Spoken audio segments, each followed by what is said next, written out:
I'm Victoria Pearson, but you can call me V, and when I woke up this morning it was 1 degree Celsius outside. 1 degree, I didn't even have the heating on. It was freezing and it was far too difficult for me to get out of bed this morning. In fact, as I think I said to you on one of my shorts the other day, ever since the 1st of September rolled in, the weather has just changed, just like that. It is dark, cold, miserable. Yesterday it was hailing and pounding down with rain, but only ever when I had to leave the house. It is hard to believe that just 2 weeks ago I was here. Look at that beautiful blue sea. Look at that beautiful blue sky. I didn't even have to put a jacket on. It was beautiful. I'm going to shut up for a second and give you some gratuitous sea noises.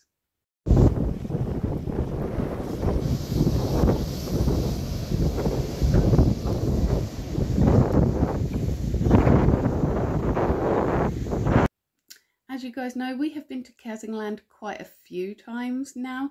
I've shown you it in the pouring rain, I've shown you it in the sunshine. I gave you a big tour the first time we came here. If I remember, I will link to some of those videos in the description or my comments or something. But usually when we come to Kessingland, we stay on the Parkdean Kessingland Beach Park and we don't really venture off of that. But this time we did. On one of the nicer days that we had, we went to Claremont Pier. We went to, I think it's in Pakefield. It's only a couple of miles down the road from Kessingland. And actually, coincidentally, before we even knew Kessingland existed, we stayed on holiday in Pakefield in an Airbnb not too far from Kessingland Caravan Park. But this time we went just to have a little walk along the promenade. It was absolutely beautiful day. There were loads and loads of people out. As you can see, we've got all of these classic traditional little beach toys that you can buy here, and I really loved this little doggy water station that we found as well. I thought it was really sweet that somebody had thought about our four-legged friends in that way. Pakefield is a lovely little town / village. I'm not sure what you would call it exactly, but it is all very much set up for the seafront there. It is kind of like Brighton, but without the massive price tag. It's got beautiful buildings there and these gorgeous gardens that are right next to the promenade by the sea. So there's lots of places that you can sit and have a rest if you want to, and you don't want to go down onto the actual sands. There's also the pier there, which of course to get to the actual pier bit you do have to go through a huge arcade, which I did not film because there were just too many children in there. But it did cost me quite a lot of money to get my kids through the arcade in order to go out onto the pier. And then as soon as my little one got out there, he was like, nope, that's scary. I don't like standing above the sea. And to be honest, I'm right there with him on that one. It has always freaked me out a little bit. We found a lovely little tea shop on the high street near the seafront, and it was gorgeous actually. We had our lunch there and it was very sort of old-fashioned sort of decor in there, but they also had these cool placemats with little bits of local history printed on them and laminated, which I thought was a lovely idea. It was a great way to get to know a little bit of history about the local area without having to go and find stuff out and take time to go around museums and things like that, which the children might not have enjoyed too much. Also, while we were near Claremont Pier, we saw this statue of Poseidon, which really made my 9-year-old's day because my children are currently hyperfixated on Epic the Musical, which is a musical retelling of the Odyssey, and so ancient Greeks and Greek gods are very much on theme for our household right now. In fact, later on, when my kid was throwing stones into the sea, he decided to do that while yelling, "Poseidon is weak, Zeus is the winner." And honestly, I was a little bit worried that the sea was going to take him just for that. Here's some more gratuitous sea sounds for you.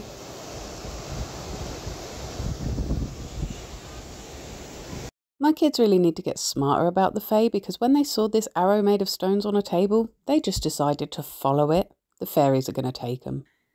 We did have one day of bad weather while we were there, and of course, as soon as the weather turned bad, so did the internet in the lodge that we were staying in, and that of course meant that the TV didn't work either.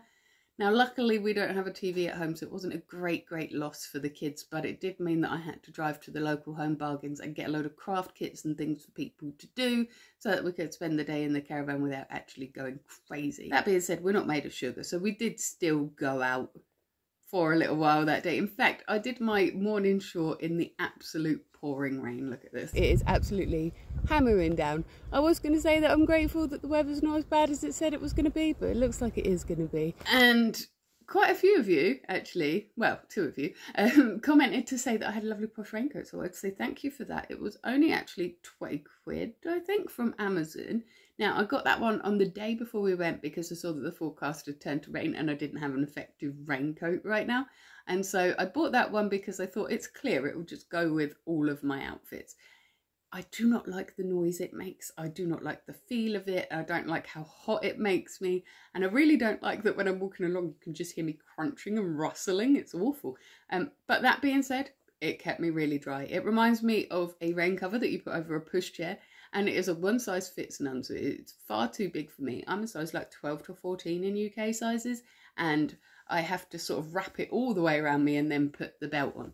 And in fact, the belt is going to annoy me by the end of my time with this jacket, I can tell, because it's not attached in any way, and so I am definitely going to lose it.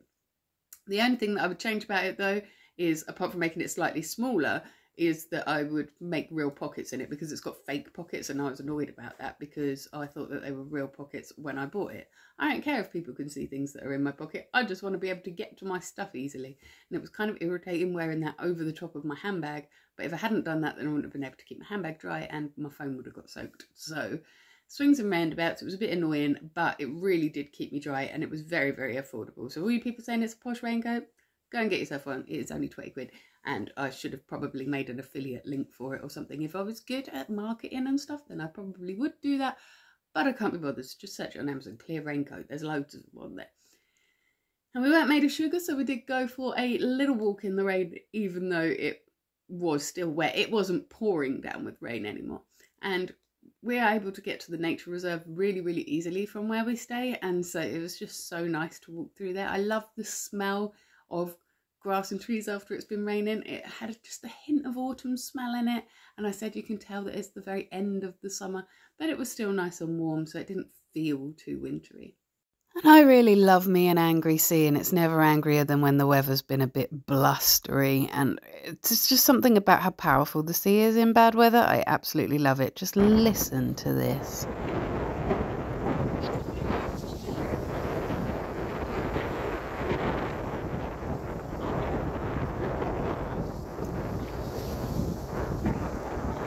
It is just so blustery. You can't tell me a still, calm blue sea is better than this. Just look how beautiful and boisterous it is. I really love an angry sea. At this point, I'm just hoping that Poseidon has forgiven my son for his insolence when we were at Claremont Pier. On the best weather day, because we did have some really good weather days, we went and spent the whole day just on Kessingland beach, pretty much entirely. And I spent a lot of time making these pebble towers, but once again, I forgot that I was filming this long video, so I've just got them in portrait form here. I really enjoy building them. I find it very meditative to build them. And I went on a thing on Patreon, a whole sort of philosophical thing about how it's about the nature of transience. It's about how ever solid the materials that we use and however well balanced we've got everything, eventually it all does just crumble down again and spread itself back out and can become something else and something new and something better, because I'm not very good at doing the pebble towers. These are about as high as I can go, but I've seen some since, because after I'd spent a day doing that, my daughter decided to send me some videos of people that are much better at it than I am. They do all sorts of intricate, sort of gravity-defying pebble towers. Maybe one day I will be able to do that as well. I'm not really sure. I used to think that I would never be able to build them up this high though, so maybe one day I'll be able to make these intricate sculptures out of them. But there was a toddler on the beach at the same time that I was doing it, and he immediately ran to come and knock it over, and his mum said, oh no, don't do that, you just put effort into that, which is a great lesson to teach your child, don't get me wrong. But in this particular case, knock it over, kid. That's part of the point of it. The point is that nothing lasts forever, not even us. And we will break down into our component parts and be rebuilt into something else again. And I think that that's beautiful. I like transience, and I don't mind if it's the wind or the waves or a random toddler that knocks them over. So if you go to Kessingland Beach after I've been there and you see lots of little stone towers everywhere, don't worry too much about looking where you're walking. I don't mind if you knock them over. It was really, really blustery on a lot of the days, which did make building the pebble towers a lot more difficult. But that meant that we pretty much had the entire beach to ourselves for a lot of the time. And it was absolutely beautiful. I was expecting it to be heaving because it was the last week of the school summer holidays. And so I expected a lot of children to be there. But it was actually still very, very quiet, although not as quiet as it was in May when we came down and it poured the whole time. We hardly saw anybody there then. But considering that it was the school holidays, summer holidays, most kids in the UK have the same sort of few weeks off. I was very, very surprised that there wasn't many children there. We did see some, but it was beautiful. It was really, really blustery, but we had the whole place to ourselves. We got to paddle in the sea. We got to look for cool stones. And generally speaking, when I go to a beach, I like to go collect up as much rubbish as I can to bring it off the beach, because then I feel like I'm paying back the beach for being so nice and looking after me. But on Kessingland Beach, I never find any rubbish. I don't think I've ever found any rubbish. In fact, the closest thing that I've ever found to rubbish on Kessingland Beach is this bullet that I found, which I don't know what it's from. It's spent. It's a shell of something, but I'd really like to find out. So if you guys know anything about it, tell me what you know about it. My daughter's boyfriend has had a guess at what sort of bullet it might be, but I'm always interested in finding out the history of these things. So we took that off the beach and took it home, but we didn't really see any other rubbish to take home, which is a brilliant, brilliant thing. It shows that people are looking after the beach and looking after the sea, and we love that. Now, if you watched my first Kessingland video, you will remember me screaming my head off all over the go-karts there. And yes, the kids did drag me back on the go-karts. Now, I offered to get 2 go-karts so that we could all pedal, but once again, they just wanted the one, so I ended up sitting on the front, not doing any pedaling for most of the time, and also not being able to control the speed of the go-kart. So I was quite terrified. There are speed bumps everywhere, by the way, and big hills, and we are hurtling down this hill towards a speed bump. There was groups of children at the end, and I was really, really quite anxious. But we all got through it unscathed. Nobody was killed. However, I did get a comment on my YouTube from somebody saying that they had seen me and the kids sort of hurtling around on these go-karts. And honestly, I'm sorry to those people whose peace I shattered with my terrified screaming. I was very, very anxious. And of course, we did do the other Kessingland classics as well while we were there. We went to the arcade again, like we always do. It cost an absolute fortune, like it always does. And we collected up some bath ducks from the grabby machines, because that's a guaranteed win on that machine. So we always come home with a couple of mini bath ducks.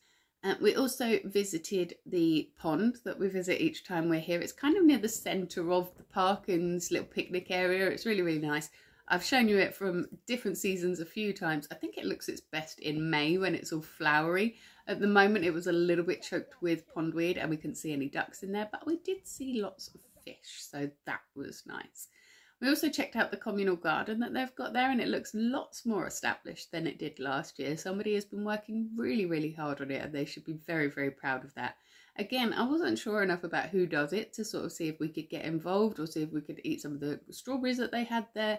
But, you know, it was a nice thing to look at. It was a nice thing to see. We didn't book in advance for the swimming pool. We had some issues with doing that, and so we didn't go swimming this time either. But to be honest, I don't think we would have had a lot of time, because we spent a lot of our time walking on the nature reserve, which is just gorgeous here. Last time I came with just my husband, I showed you this view, and it was just complete fog. You couldn't see anything, but now you can see for miles and miles and miles. And it's just like looking out on pure green. It's beautiful, beautiful view. And we spent a lot of time walking through there. I really, really liked this big old oak tree. The acorns are just starting to bud on it.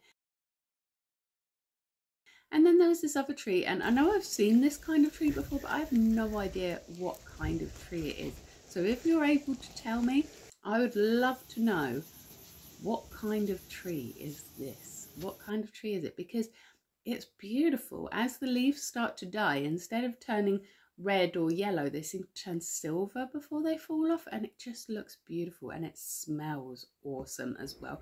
Walked past it each time we went up onto the nature reserve, and every time I was struck by just how beautiful it was. So if you know what kind of tree that is, let me know, because I would love to know.